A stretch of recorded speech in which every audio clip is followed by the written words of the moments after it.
So the headline feature for Season 8 is players being able to join the battle for the Sea of Thieves. So we have two factions, the Guardians of Fortune and the Servants of the Flame. Players can pledge their allegiance to one of these two factions and then do ship combat on demand against the rival faction.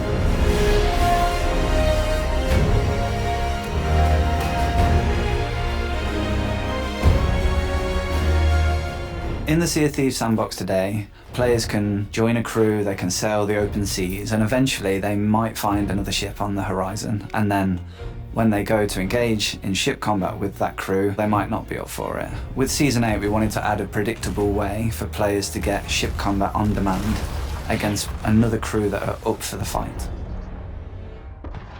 We know how exciting ship versus ship combat is in our game. We understand that it's kind of a unique part of our game that players don't get to experience elsewhere. It felt like a perfect opportunity for Season 8 to bring that to players on demand and create those magical moments for players whenever they choose to have that experience. We have two factions that players can pledge their allegiance to. The first is the Guardians of Fortune, and the second faction we have is the Servants of the Flame. The Guardians of Fortune aligned with the Pirate Lord and include Belle and Merrick and all the characters that are seen as the positive side of the pirate's life. The counter-faction to that is the Servants of the Flame, who is headed up, of course, by Captain Flameheart. So when Season 8 launches, players will be able to board their ship, and in the captain's cabin of their ship there'll be this new object. It's called the Hourglass of Fate.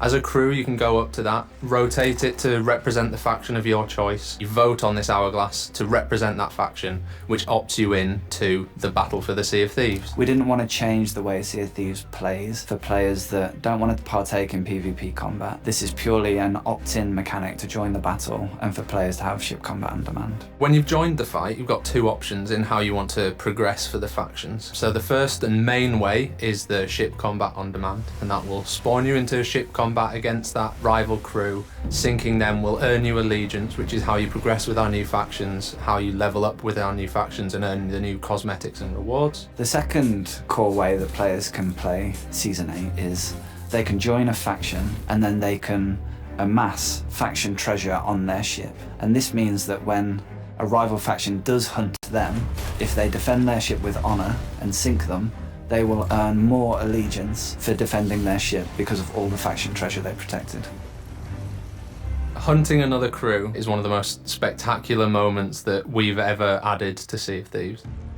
You unfurl the wall mat, throw the daggers in, and you vote to dive. And as soon as you are in open water, the bow of your ship will dive beneath the waves. You'll get the rush of water past you. And from that point, you're then gliding through channels beneath the waves in the hunt for your rival faction crew. It was really interesting exploring that bottom of the ocean because we've scraped the surface of it with the shrines in the past. We'd like to imagine what is that sort of dead space in between these, places of actual playable space. So we've got parts that are very coral laden, some are rocky. We've also got some ancient civilization architecture and big battlefields full of wrecks. A kind of crew gets put into a matchmaking queue.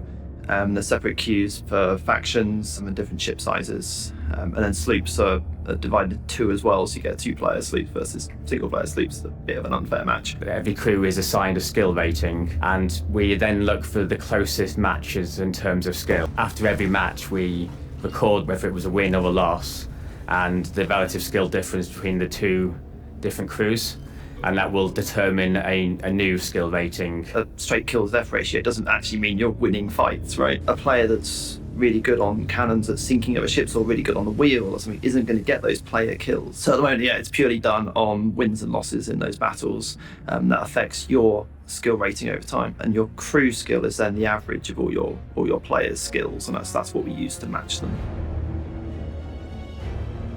And then once we found you an opponent, your ship bursts out of the waves and you can see the other ship in front of you. It's just the best moment. Is you're underwater and your ship is accelerating and you can just feel that power, and you have your ship like going just in the air, like, and crashing back on the waves. You just feel like a god at that point. It just feels so right. Trying to make the player feel like, oh yeah, I've just rocked up, I'm going to end this other ship. Or like the ship itself, if you're just sailing on the sea doing your own thing, and then suddenly someone rocks up next to you and you're like, oh crap.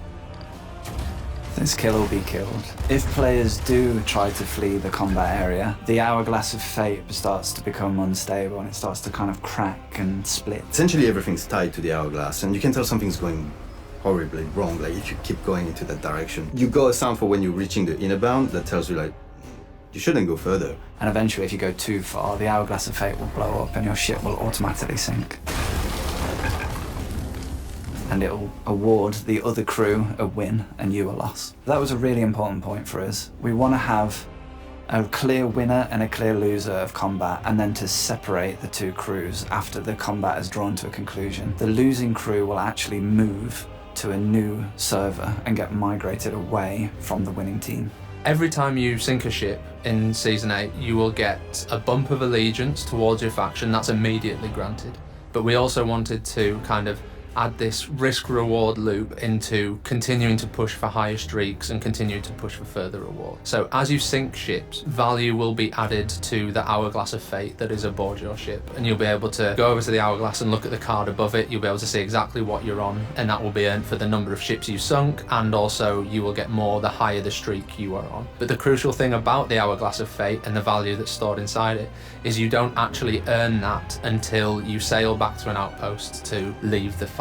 And so we really encourage us players to run the gauntlet, sink as many back-to-back ships as they can, because the more back-to-back ships they sink, the greater the rewards will be. Once a ship or a crew has got enough kills in a row and they get to a 4 streak for their faction, they become a champion for their faction, and that then allows a new option to appear on the war map. This new option allows them to face off against bigger ships than their own. For other players on the server who are members of the rival faction, your location essentially gets broadcast, so if they sink you, or if you as a player sink another rival faction ship that's also a champion, you'll get extra rewards, you'll get extra allegiance, there'll be extra gold in the form of Sands of Fate when you leave the faction, extra reputation rewards as well for those players that are playing emissary play as well. We've got these brand new figurehead effects on the ship, and as the player's streak increases, these effects essentially wrap the ship, and once you reach faction champion, that's when they're at their brightest. So everyone who's looking over the horizon with a spyglass will be able to see you. You know, you're on a very high streak, and you're not to be trifled with. When a player joins a faction and they join the battle for the Sea of Thieves, they don't have to go and hunt other rival faction crews. They can go and enjoy Sea of Thieves as they always have done, doing world events, doing quests, and amassing faction treasure aboard their ship. As a result of them being in the fight, other rival factions can actually invade them at any point, and they can defend their ship with honor. So the more faction treasure a crew amasses, the more allegiance they will earn for successfully defending their ship. Earning allegiance will grow your level within those factions. Players can choose to level up purely in the Guardians of Fortune or purely in the Servants of Flame, or you can do a bit of both and get rewards from either faction. We're not locking you into one particular way of play.